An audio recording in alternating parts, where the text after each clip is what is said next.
choisi la vie. Dieu ne sépare pas ceux qui s'aiment.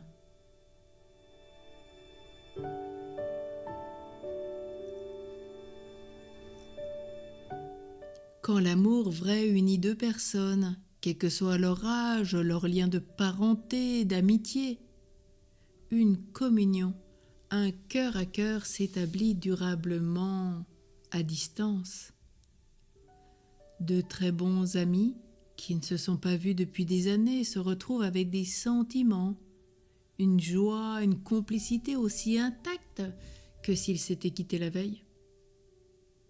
De même quand on voyage, quand on quitte son entourage familial pour le travail, une session de formation, une visite lointaine. Oublie-t-on pour autant ce que l'on aime ? Ne les appelle-t-on pas d'ailleurs des proches ? Ainsi faisons-nous l'expérience sur Terre qu'il existe des liens pouvant traverser le temps et l'espace. Au fond de chacun de nous réside le désir de rencontrer librement, simplement et de façon comblante ceux avec qui nous avons des affinités, des goûts communs. Voilà le ciel. Retrouver tous ceux pour qui nous avons eu de l'affection.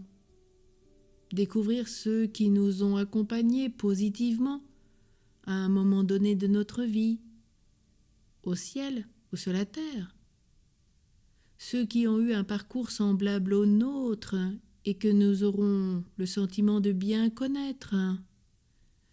Ceux que nous avons aidés par nos actions et par nos prières.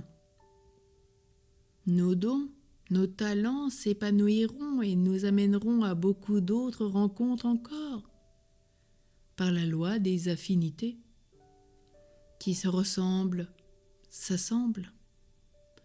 A contrario, de trop grandes différences éloigneront sans peine ceux qui sur terre sont restés ensemble uniquement par obligation ou résignation.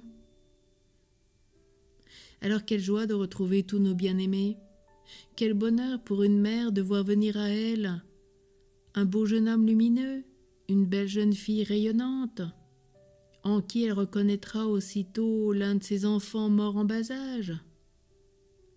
Quelle félicité pour des époux pleins de tendresse qui se sont vraiment aimés, de pouvoir se jeter dans les bras de l'un de l'autre. Quel bonheur pour des amis de se rejoindre. Ce qui est vrai au moment de la mort et après la mort l'est en effet dès maintenant. À un certain niveau de profondeur, tu peux déjà rencontrer ce que tu aimes et qui se sont, on pourrait dire, entre guillemets, enciellés.